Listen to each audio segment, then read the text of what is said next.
Hi, everybody. Hi, everybody. Hi, everybody, and welcome back to the Talking About the Big Stuff podcast with Michael Cole and Matthew Cravat. I am Michael Cole. And I am Matthew Cravat. Yay, Dominoes. White guy problems. No. We're white guys, and we take no rap. Sorry. White guys, and we take no crap, and we deliver our white rap. White guys, and we're all right. We walk with our buttocks very, very tight. Good old Jim Belushi on SNL during his time on SNL. I think there were 2 episodes where he did white guy raps. Yeah. There's one by himself and then one with his white wife. I'm a white guy. I'm a white guy's wife. I walk with my buttocks very, very tight. Nice. Classic comedy from the worst cast in SNL history. Yeah. All right. So tonight's topic I wanted to talk about is the fears of white men, because I don't think that we get enough press. We are not recognized enough. No. The title of this episode is clickbait. So don't worry if you're coming here to get mad about that. Don't worry. And if you're here to go, yeah, the white man's, like you're in the wrong place. Yeah, you're. Well, no, maybe you are in the right place. Yeah, maybe you need to be here. You just don't want to be toxicity. Here. Yeah, whatever. So no, and obviously Matthew, but for the audience, I wanted to talk about. You say obviously, like I always know the topic. No, but you actually responded today. Today I do know the topic. It's one of the times I do know the topic. No, I wanted to talk about the fear that we as white men, cis-het white men, so we have a lot of privilege in that little bundle. Well, in my case, it's a little. I don't know about yours. But as cis-het white men, normal size bundle. We have. I want to talk about our fear, that empathetic fear for. In my case, my wife, who's a woman, and my son, who's a child. And today we're talking about Mike's throuple. And then for you, your wife is not only a woman, but also a person of color, a non-birth citizen. We call those naturalized. Naturalized, yeah. Well, there's right now we call it that. We'll see what. So, but you have, and your children, obviously being people of color, and you have a daughter, and So while you and I personally won't face a lot of, and I don't even necessarily. So, like when I talk about fear, there's different levels of fear. There's phobias, like I'm afraid of heights. Anyone can be afraid of heights. Except for me, because I'm 6'4", and if I was afraid of heights, I'd just be afraid all the time. Yeah. And then there's also like the fears that we all kind of have that are like common fears. But I want existential fears. Yeah, but like you brought it up this morning when we were talking about it. That's the kind of fear I'm talking about. Is that like, I'll give you the example that when the first time I became aware of it was Sarah and I don't think we were married yet. I think we were dating or engaged. We were in Worcester, Massachusetts. I don't know if you're familiar. I can't pronounce it, but I'm familiar with it. Yeah. So we were in Worcester for something, and I went to college for 1.5 years in Worcester, and I would wander around. And Worcester has nice parts, and they have scary parts. And when I was there, when I was going to college for that 1.5 years, when I would wander around, I had zero fear, even if I was walking through a scary area. When I was with Sarah, we were going to a club, and we were walking through one of those like scarier areas where, people are walking around in what look like their underwear, like guys walking around like wife beaters and strapped. People were strapped and stuff. So it was intimidating. And it was all of a sudden I was very like aware of what life might be like for Sarah in that moment. And like, oh God, like something could happen. Like I look at myself and say like, very rarely am I going to be on the street in fear of being raped. How tall are you, Mike? 6'1", somewhere in there. Okay, so we're both over 6 foot, and you are a wide set guy who's solid. Yeah. I'm 6'4", so I'm not as solid as you, but I'm a little bigger in height. And I've always said, even like in high school, when I was 6 foot tall in high school, and I was riding the New York City subways from Brooklyn to Manhattan to go to my comedy classes or to see my dad at work or whatever. And people would say, in my neighborhood, aren't you afraid of going to the subway by yourself? And I'm like, I'm 6 foot, at the time, 2, 3, I was still going to college. But it's like, there are easier targets than me. Like, I'm not Yeah. saying I can take anyone who would attack me, but I'm not the first choice of who to mug when there's Yeah. someone who's an easier target. And that was like my whole mentality everywhere. Well, skipping happily, not paying attention Mhm. in New York City until the first time I went to New York with my wife. And suddenly I'm like, honey, stay on this side of me. Honey, move to this side of me. And Yeah. she's like, why? And I'm like, I'm noticing every potential threat and having to justify she is a potential target. I'm like, turn your purse Yeah. the other way so the clasp is on the inside. And people can't reach into your purse while you're Oh walking. yeah. No, the strap needs to go over your head, not just over your neck. It's too easy to grab. And things that I never had to worry about. Like, Yep. so even Yeah. before the existential fears of being a spouse and parent, just those little things of we are not easy targets. We would not be the first person chosen to who you're going to Yeah. mug. Suddenly we change when we have a family with us. Yeah. And when I went to Italy the first time, I walked around, so I went with family, and they all went to bed early because it was Is that old when you went to people. the that fancy restaurant where they treat you like family? Yes, yeah. I didn't know where you were going with that for a second. No, everybody was in bed by The like 7 or Garden of 8 p.m. Olives. Mwah. Everybody in my family that went with me would go to bed like 7 or 8 p.m. And I was like, it's fucking 7 or 8 p.m. I'm Isn't that going dinner out. time So in Italy? yeah, they were like, because it was there was the youngest person there was 5, so her and her siblings and they would go to bed early, and then the older people were in their 80s, so it was like they're going to bed early because they're old, and so I We had was dinner at like, 3. I'm 25, and I'm like, I'm going to wander around. I'm going to wander around Rome in the middle of the night. I'm going to wander around Formia, which is like this little town where no one speaks English, in the middle of the night, and I'll go, buy a drink, and like I can, I know how to order drinks, and I know how to pay for, and who cares if I get ripped off, and maybe get a gelato, and I did that. Then I went back with Sarah, and there wasn't that much. When we went to Venice, it was a little intimidating, and Rome was a little intimidating because there was, there were people who would approach you to talk, like try to sell you stuff, and you get close, they get close. And then when we started talking about wanting to go again, after Logan was born, we were like, well, I want to wait until he's an age where he will listen and be like, and we'll be like, you do not leave my side. Like, and those fears, none of that was there when I went for the first time at 25. And it increased with every additional person in my immediate family now.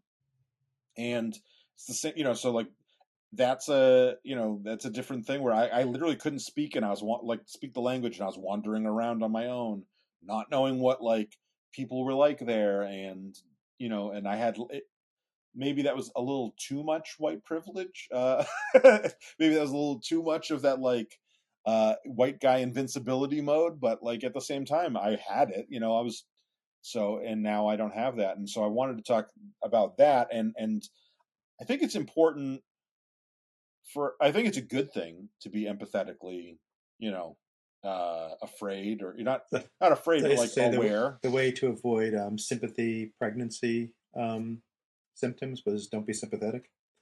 Oh yeah.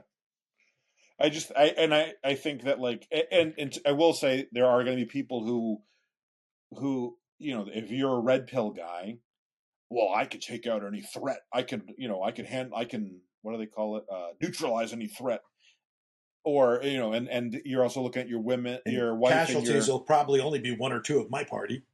yeah, your wife, and your wife is your property, and like all that, and so like they're going to disrespect me by going after my wife. No, I don't look at it that way. I look at it as like, this person that I love could be at a much higher risk than I am, and and so we need to like be aware of this and to figure this out. And we're a family. We do things together. We assess situations together, and I just think it's like it's an important thing for us to acknowledge, and it's a good thing for I think there's going to be a lot of guys who and there's the shitty side of it where it's like, that's somebody's wife, that's somebody's daughter when you're talking about it. Unfortunately, that's the way some people get the message about don't misbehave towards women, If and she's a single orphan, yeah. yeah. Yeah. So anyway, that's where I wanted to go with tonight's topic. And Yeah, it is a different mindset when your responsibility is not just you. yeah, oh yeah, and even more so when the responsibility is someone you love, not just, you know, when I was 18, I had a friend who was 15 that I met at camp. And so we'd hang out together. And I had a little bit of a, with David, he's a younger guy. We're in Manhattan. I better keep an eye on him, make sure he's okay. But I didn't love him. So it wasn't an emotional stressful If he situation. dies, he dies. If he dies, he dies. His parents have a daughter. They're okay. They bred. But there was no like emotional tie to how it would affect me versus my family. Right. And David Lang, Arnie, if you're listening, I would have cried if you died on my watch. I would have been upset, just so you know. I know I haven't spoken to you in 30 years, but I would have cried. Yeah. Just in case he's listening. Arnie, what'd you do for money? Okay. Just in case. Maybe he'll find this one day. Who knows? Yeah. This will be the one he'll choose to listen to. I think, we don't just have to talk about those kind of fears too, like the threat fears. In your case, actually, in both of our cases, because we both have wives, my wife is potentially could be very affected by a lot of these anti-women laws, especially and she's had some complications as far as an ectopic pregnancy. That could be an issue for her. Your wife is a naturalized citizen. That is almost certainly going to be a problem if given enough. Who likes to go to protests? She does not like to be cowed, and to be afraid to go out. And, so no matter how afraid she is, it's not stopping her from making a sign and going out there and protesting, knowing that there's a risk. And I, have to deal with that extra risk. So we were in Alaska the other day, like you do. You go to Alaska, a couple, depending when you listen to this, a couple of weeks ago, a couple months ago, a year ago, depending when you listen, 10 years. And we were on a raft. And it was behind me was our guide, pole vaulting the raft and canoeing it, and me and Madhavi and I, and in front of us were Joseph and Leah, and in front of them were two random guys, two older guys. I think it was like an adult and his more adult father. And of all places, they were from like Eastern North Carolina, some small town, Eastern North Carolina. And they asked Joseph and Leah like 3 or 4 times where they were from. And they're like, well, we're from Apex. No, I mean, where you're from. Apex, it's near Raleigh in North Carolina. And I don't know where Apex is, but where are you from originally? Neither of them has ever lived outside of Apex, right? They were born, well, Joseph lived in Raleigh. We lived in Raleigh when Joseph was born. So you should have answered, Raleigh. Sorry, I was born in Raleigh. Like the answer, they were all born in Raleigh. They were born at Wake Med in Raleigh, so they were born at the hospital in Raleigh, all of them. But like they couldn't even and my kids clearly don't have an accent, outside of North Carolina neutral. And and Leah gets that at the bar a lot too. People try to get what ethnicity she is, and she's hard to guess because she's a mixed ethnicity anyway. But they assume she's from somewhere. Like it's not even that she's local and descended from things. They all assume it's rough. I was going to say, I would make the same assumption as the concern we have in the house. I think maybe 2-3 years ago, if I met somebody with an accent and I was having a conversation, I may, in a friendly way, ask where they're from. I don't know that I would do that now because I'd be like, no, times have changed, and that may be threatening. Going back to last week's episode about we were fighting with dinosaurs once. No, we were at Universal Studios Florida at the Jurassic Park exhibit. Yeah, and there was a young man of I'm going to say his ethnic descent because it's relevant. So he was of an Asian descent. I don't know what Asian descent because I didn't ask that. But what I did ask is what his background was, because he was giving us all the scientific information about about real genetics and real cloning and the real deal stuff. And I asked him his background, and he got all awkward, took half a step back. Goes, well, I mean, my parents. I'm like, no. What are you majoring in school? Like, what's your background? Are you a biologist? To science. You're like getting a master's degree. Are you like that's? I didn't mean where are you from? I'm not that crazy. Yeah, but I think that there's an edge about being asked. Prior to the current state of things, is political climate, there was a reasonable, polite like I want to know about you. Like I take interest in you kind of way of asking. I kind of think, especially looking like this, I don't get to ask that question, even if you are literally coming off of a plane with a thick accent from outside of America. I just got to be like, "Hi." Yeah, it was like we were at the hot springs in Chenya, from Alaska, and there was an Indian family there, and I'm chatting with the dad, and I said, "So where are you from?"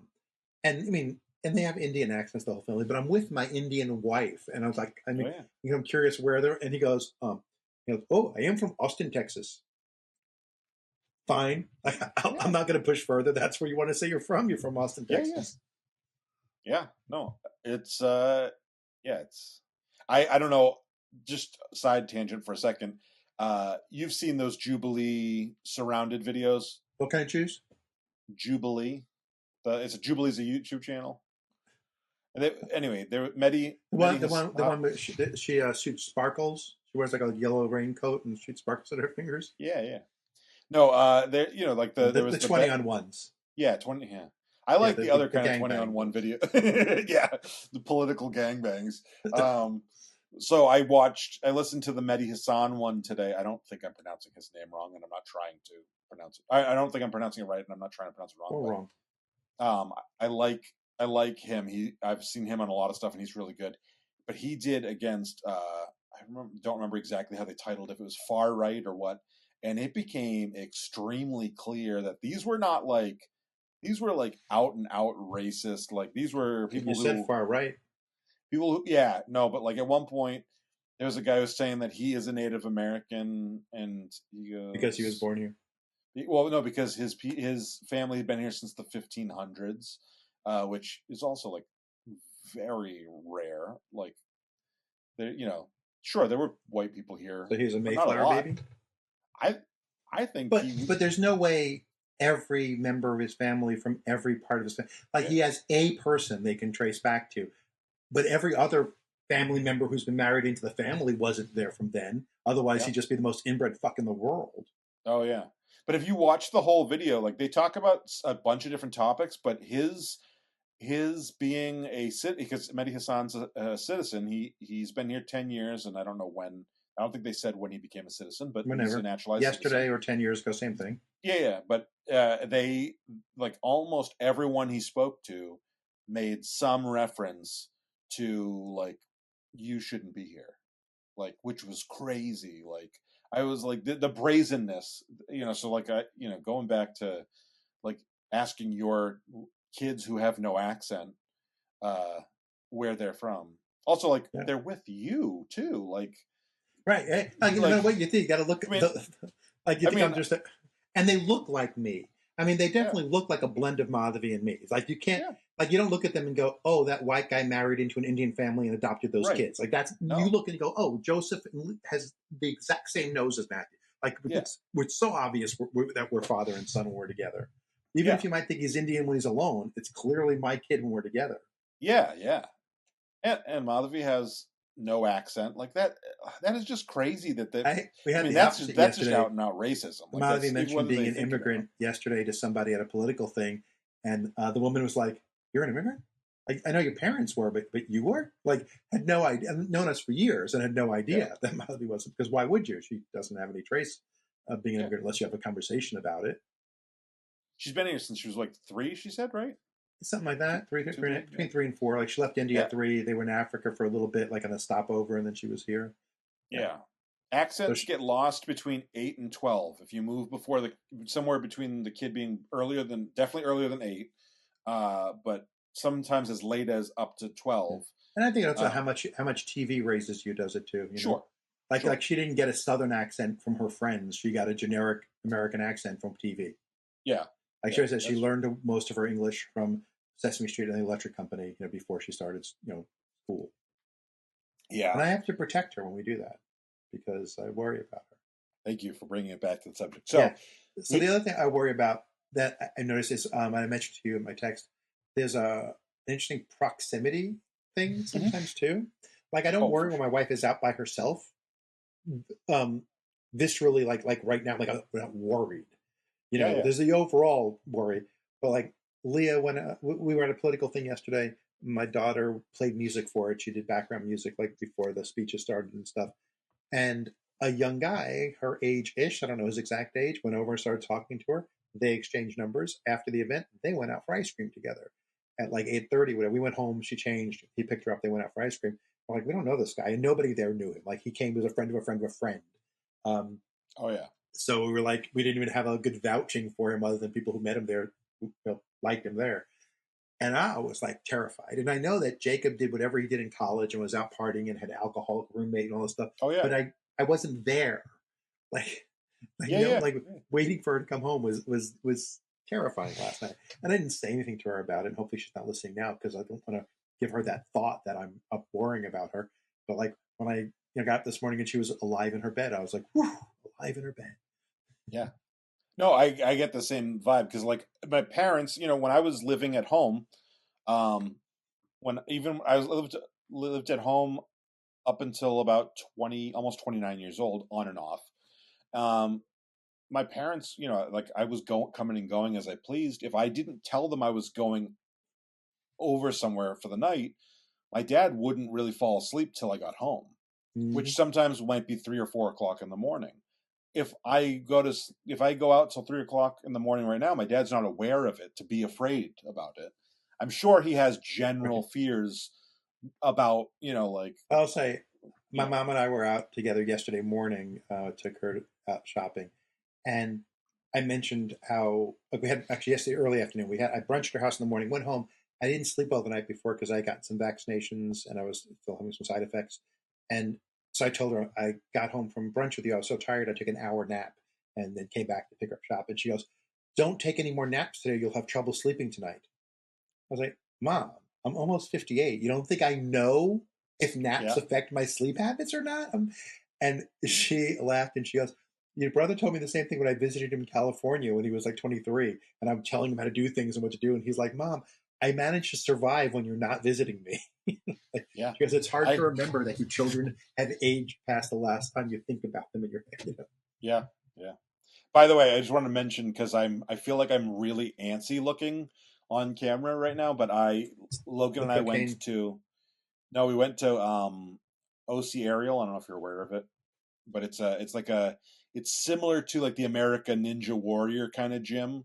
And we went there yesterday and I participated in it with him because we were having a guys weekend and and he was like, I said, "Do you want to go?" And he thought he was just going to go do the stuff. And I did as much as I could with him. And I got really like, I face planted into a warped wall. I did like the small warped wall fine, the 10-footer. I didn't get up, but I didn't get hurt. And then I tried to do the 14-footer. I tried to do the 14-footer just to see how close I could get because I couldn't pull myself up, but I could touch the top.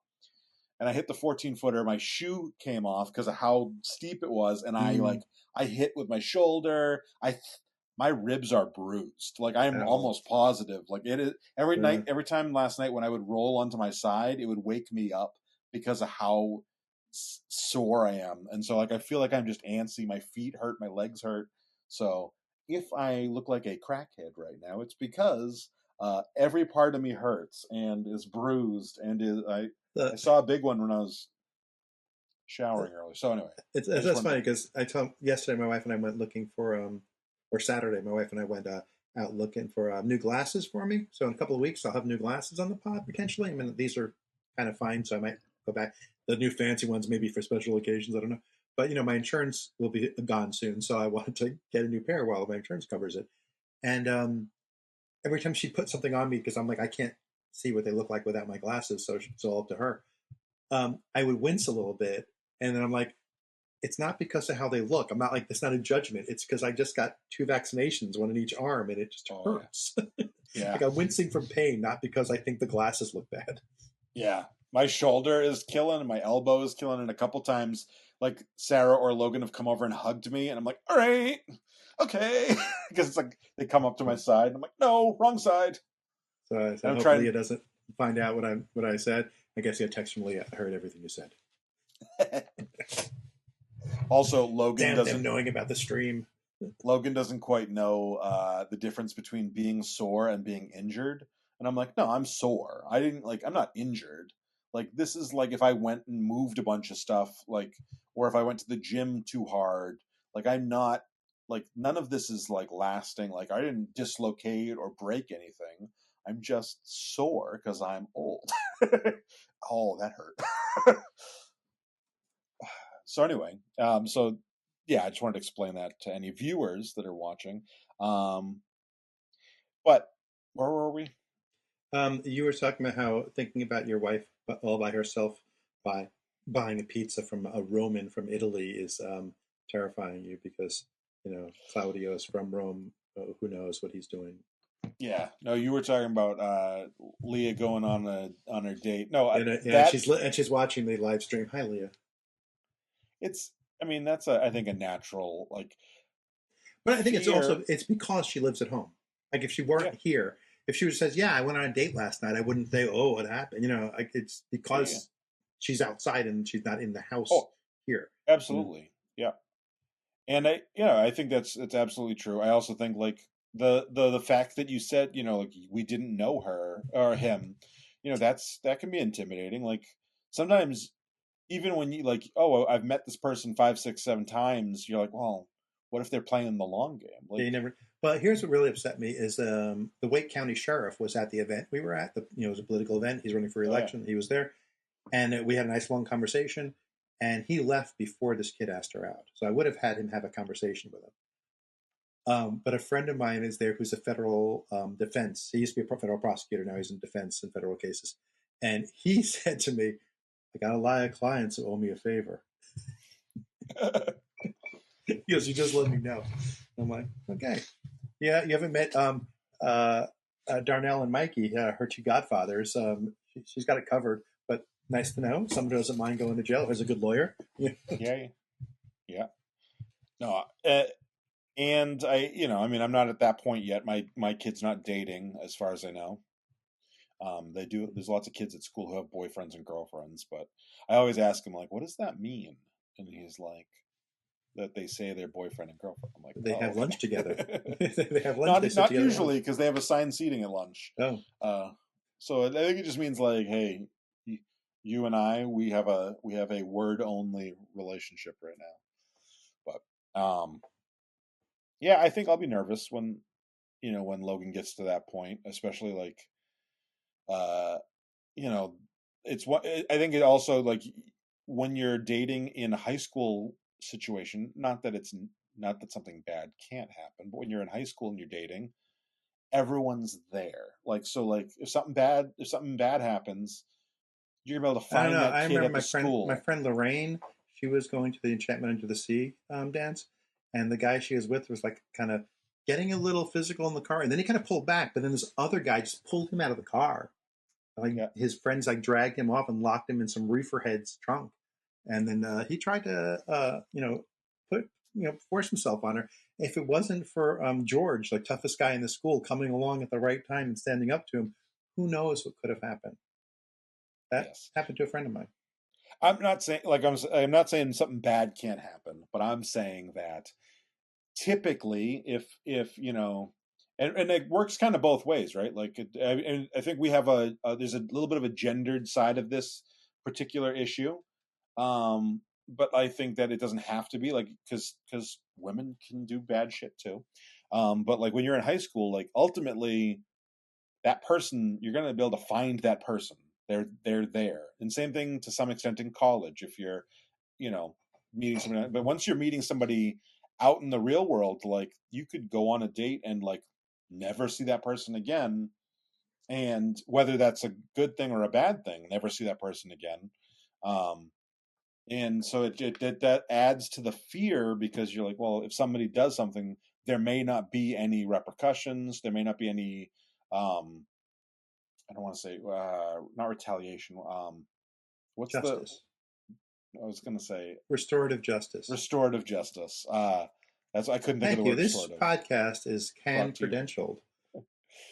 But like I'm saying, like it, that is a bigger fear once you get out of that. Actually, that to some extent, I feel like that fear can kind of grow throughout your life because once you get to a certain age, you're more likely to get ripped off, be financially taken advantage of, and that The list of possible transgressions grow as you're. Yeah. Yeah. Yep. So great. Well, this is terrifying. Well, just for everybody, she had a lovely time. They hung out. I don't know if there was any chemistry, but they had a very good time, had a lot in common, and they're probably going to go out again to hang out a little more. May have just made a new friend. Who knows? Yeah. I bet she loves that you talk about every date she ever goes on this podcast. She must. She still listens. Tells me about it. She makes him. Is it her fault for telling him? Actually, after he asked her out, she walked him over and introduced me to him so I can chat with him a little bit at the event. And I tried my utmost not to be intimidating or stupid or toxic in any way. Yeah. Well, to be fair, I have a hard time in picturing you being intimidating, other than just your physical size. So yeah, but I can, I grew up watching the Christopher Reeve Superman. Exactly. So I know the difference between Clark. Make yourself big like a bear. Just stand up straight, and I grow 4 inches. If I don't slouch, I'm a little more intimidating. I grow 4 inches every day, typically. Just saying. Before I wake up. You know what happened to her last boyfriend after he broke up with her? Just say he's moving to Virginia. Keep that in mind. He's moving out of state over me. I mean, it's because he got a job, but still. Nice. And they're really good friends, but still, in theory. Speaking of Superman, did you see it? I saw it opening day. I left work a little early, went and saw it at the IMAX, the real IMAX, the one downtown Raleigh at the museum, where it's full IMAX, not just called an IMAX with a slightly bigger screen. The one like a screen bright enough to be seen from the moon, speakers, 40-something speakers around the thing, the whole real deal. And it was fucking-lightful. Yes, it was amazing. And it has been even better seeing... no spoilers, because my wife and daughter are watching and they haven't seen it yet. No, this isn't a spoiler. I was going to say it's been even better seeing how conservatives are losing their mind over it. My favorite thing I saw online was someone who said, this is the second movie after Barbie that I've seen because Ben Shapiro hated it. And it's 2 amazing movies in a row. He is my barometer for what movies to see. I watched I watched a video of somebody talking about the Ben Shapiro. I don't know if it was his specific review or it was a later mention or whatever, and at one point they're talking about some of the plot point. He's talking about some of the plot points, and they would pause it and they'd be like, he's almost like, you almost wonder if he's going to be like pro Lex Luthor at the end of this video, the way he's talking, and they were being sarcastic. And then by the end of the video, he's like, if you think about it, Lex is completely right. Like, this guy, if we had a human that was this strong and this capable, there's no way that they would actually be a good person. And you couldn't have that kind of unchecked power. So Lex is right. And they're like, oh my God, he actually is defending Lex Luthor in this. And that explains the Zack Snyder movies so well, because Zack Snyder's an Ayn Rand fan, and he doesn't believe Superman could not be corrupt. And that's why the direction he was going with the story was having him work for Darkseid, because he believes that power corrupts. Yeah. Yeah. And I mean, I think that is a thing that everyone will be genuinely afraid of, but well, and they were in the movie. I mean, people were afraid. But that's literally the plot of the movie. Yeah. I mean, to this point, there's always somebody who can, there's always there's not spoilers. There's always someone who can fuck up your life. And a lot of the reason why your life isn't fucked up in that way is because the person who is capable of it either isn't aware of you or hasn't chosen to, right? Trump is showing us that right now. There's always someone who can fuck up your life. While he hasn't directly fucked up my life that bad, there are people who are dead because of him. Innocent people who are dead because of him. And more because of Kennedy, more are going to be dead by the time this is through. Yeah, so we so here's how Trump has affected our lives besides emotionally. We would like to take a out of the country trip. There's no way my wife is going to take a chance going through customs. Yeah. Even though she has a U.S. passport and she's a citizen. Yep. We don't trust the administration. No. It's getting back. That's the hard. Sarah and I have had the same conversation. Although Sarah did tell me I need to stop telling people it like that is why we're. She's like, let's just not mention it to people. I'm like, okay, but But I'm going to we tell the were podcast. yeah, but she means like my family when we go on vacation next week. She's like, they're gonna look at you like you're crazy, and I'm like, because I did say to somebody, oh, we wanted to go to Italy this summer since we didn't get to go last summer, but we're not going to do that because we're worried if we leave the country, we might have a hard time getting back. And the person goes, "You're not going to have a hard time getting back. You're a citizen." Well, I'm like, that the shit that I've posted. That's today. Yeah, well, Yeah. one thing they tell that lawyers will tell you: make sure you don't have any biometrics to unlock your phone. Like your phone has to be locked with just a numeric password, because they cannot legally make you enter your password, but they can make you fingerprint yourself or look, because the law doesn't say that. So they can make you unlock your phone in ways except for thing. So I even like going to Alaska, because we were in the airports, I locked my phone up and I haven't unlocked it yet. Yeah.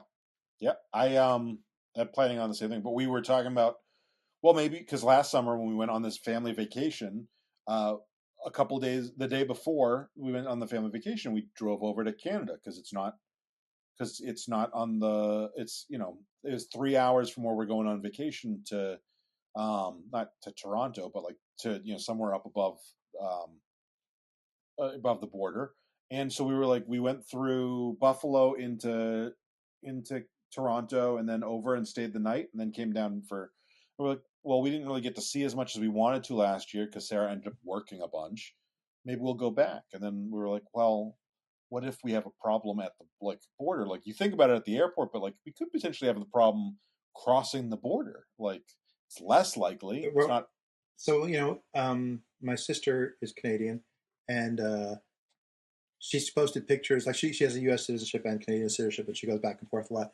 And she posts pictures of like driving over the border, and she goes, normally it's a 2-hour wait driving over this border post, and it's a picture of it empty, like, and then like it, it's just like nobody's going across. Like she just drove right up to the thing because there's no tourism going either way. It's a small amount. Last year when we crossed, was it the Rainbow Bridge? Is that what it's called? In Niagara Falls, yeah. Yeah. So that's where we crossed into Canada. We came over on the other side of. So did we. But we when we crossed, the guy asked, "You got anything that you need to claim?" And I was like, "Nope." And he goes, "No guns?" And I was like, "Nope." American, right? And they asked us that, and I was like, "My wife is the biggest anti-gun activist in the state. No guns." Yeah. And well, he goes, "You sure?" Because people put gun owners put them in their car and then forget about them. Mm-hmm. And I said to him, "We're not that kind of Americans," and he laughed. And this was pre-Trump winning. So. Yeah, I said that my wife is the biggest anti-gun activist in our state. There's no guns in our car. Yeah. Coming back in, we got some wine. We bought some Canadian ice wine and some spicy maple syrup.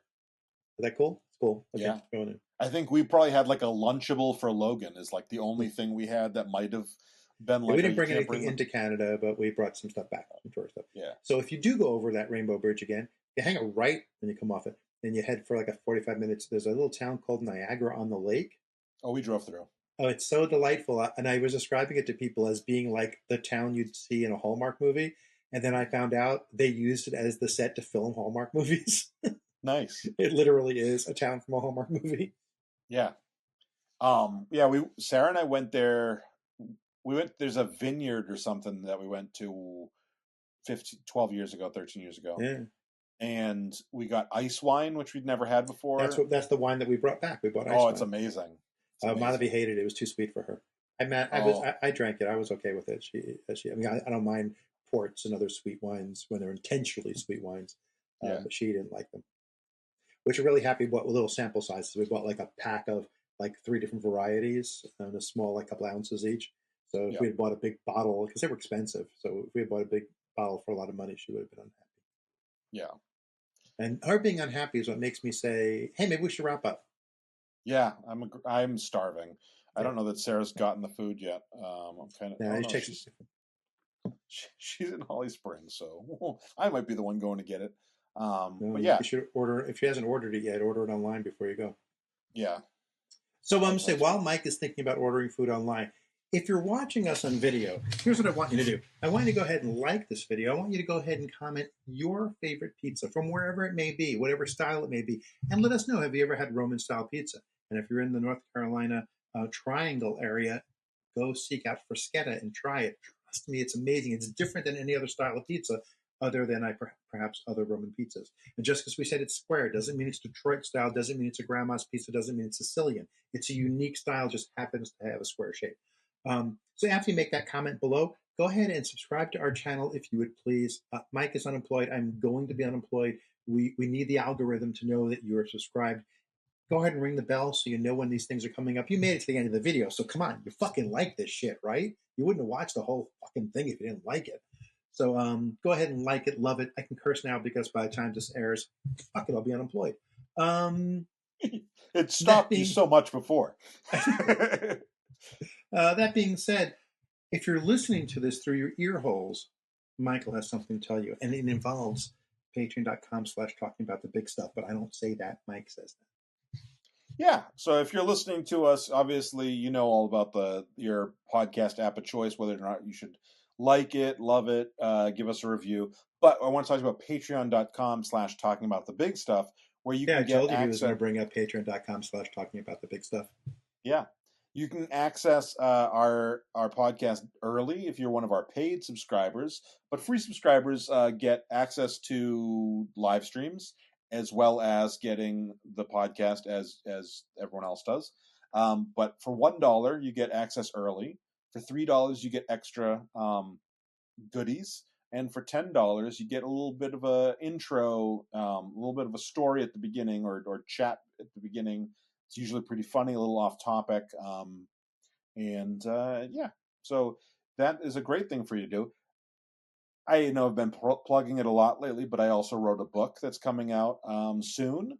It's called The Dinner Party. I will have links in the show notes, but also I'm going to be doing a live reading of the book. I think that it's like literally going to be a couple days after after this episode goes out. It's going to be August 21st. So check that out. It's going to be a live reading from the book, not the whole book, and then there'll be a Q&A. Not the whole book. It's not going to be a 12-hour reading.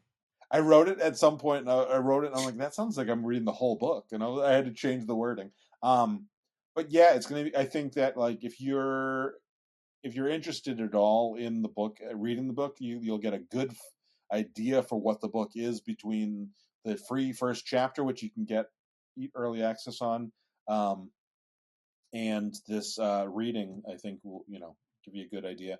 Also, I'm running a promo where it is only $20 to get the book before that reading on August 21st.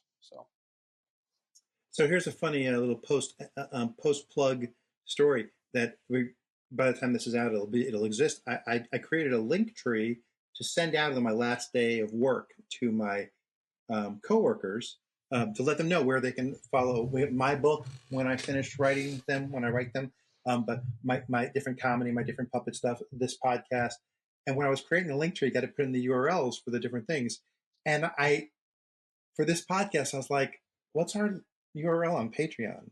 I better go look it up. And I look at it, I'm like, oh, am I stupid? It's patreon.com/talking about the big stuff. How did I not know that? Yep. But for those of you who do know that's what it is, thanks for being with us to talk about the big stuff. And this is the kind of stuff that you want to protect your spouse from. Remember, the conversation doesn't end here. It's just the beginning. If you have thoughts or questions or topics you'd like us to tackle in a future episode, drop us a line on our social media channels. Engage with this video when you are now watching it as a VOD on YouTube. Send us an email.